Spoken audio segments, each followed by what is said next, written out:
Welcome to the West Wing Week, your guide to everything that's happening at 1600 Pennsylvania Avenue. But first, a brief message from Press Secretary Robert Gibbs. Whether I'm traveling on Air Force One or answering tough questions in the briefing room, you can follow me on Twitter at PressSec. In fact, I'm tweeting right now. This week, April 2nd to the 8th, or 24 tiny Marzipan Beaks. On a beautiful Friday morning, April 2nd, the President's motorcade waited to depart for Andrews Air Force Base and an event in North Carolina, amid preparations for the White House Easter egg roll and some mild allergy suffering. President Obama arrived at the Charlotte Douglas International Airport, stopping to chat with some members of the National Guard. What do you think of that Carolina loss? And, I love Roy Williams. He's a good man. But this is a tough season. Very tough. But The President then went to the Celgard plant, where he took a tour of the battery-making facilities there and held a town hall with workers about jobs and the economy. This was paid to spec? Yes, sir. We just concluded our tour where we saw some of the workings of this facility where you're manufacturing components for state-of-the-art batteries. You're building separators to make sure diametrically opposed forces can work successfully together. And I couldn't help but think we could use your help in Congress. On Saturday, April 3rd, the President took time out in his weekly address to wish those who are celebrating Easter or Passover a happy holiday. All of us are striving to make a way in this world, to build a purposeful and fulfilling life in the fleeting time we have here. A dignified life, a healthy life, a life true to its potential, and a life that serves others. These are aspirations that stretch back through the ages, aspirations at the heart of Judaism, at the heart of Christianity, at the heart of all the world's great religions. And on Monday, April 5th, the First Family hosted one of the White House's most popular events, the annual Easter egg roll on the South Lawn. We're thrilled to have you here. We're going to have 30,000 people in our backyard today, and we want every single one of you to have fun, to think about living a healthy life, and to get moving. The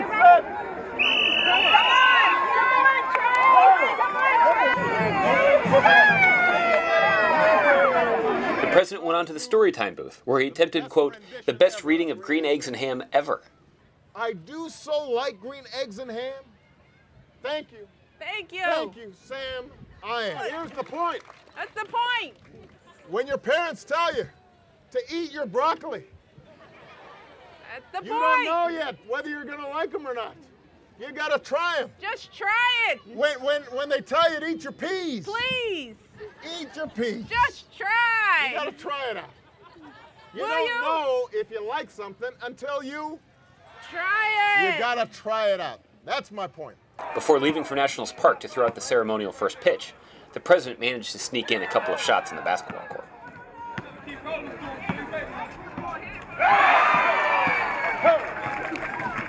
By throwing out the first pitch on opening day 2010, President Obama marked the 100th anniversary of this tradition.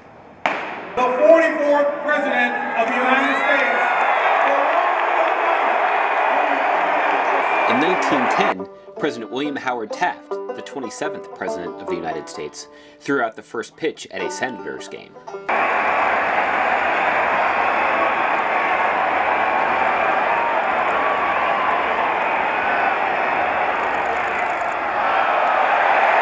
On Tuesday, April 6th, the Vice President headed further down Pennsylvania Avenue to the Recovery Accountability Board, where he made clear the level of scrutiny the President expects for Recovery Act dollars.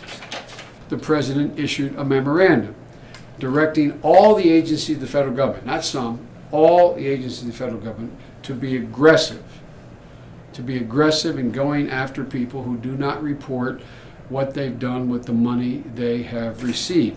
Meanwhile, back at the White House, the President asked for those attending the Easter prayer breakfast to turn their thoughts to West Virginia. I want to send my deepest condolences, our thoughts and prayers to the families and the friends of the workers who lost their lives after an explosion took place in a West Virginia mine yesterday. At this moment, there are still people missing. There are rescue teams that are searching tirelessly and courageously to find them. Later that evening, President Obama attended a screening of the film The Nuclear Tipping Point, about the dangers of nuclear proliferation, with several notable foreign policy experts from both parties who helped produce the film, including Henry Kissinger, Sam Nunn, George Shultz, and William Perry. On Wednesday evening, April 7th, President Obama loaded up Air Force One to fly overnight to Prague to sign the New START treaty, alongside Russian President Medvedev, substantially reducing both nations' nuclear weapons stockpiles. Upon arriving in Prague, the president went to the Prague Castle, where he sat down to sign the document itself in a ceremony with the Russians. This is how it was last year when I made this speech.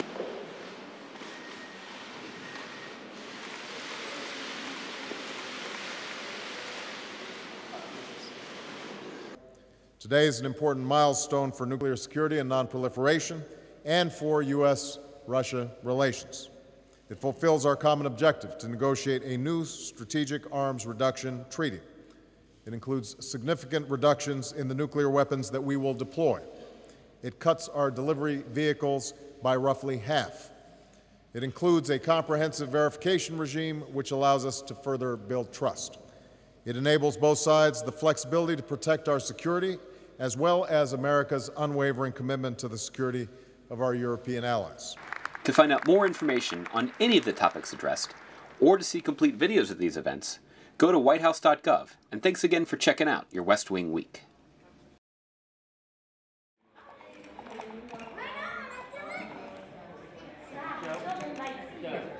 Announcement.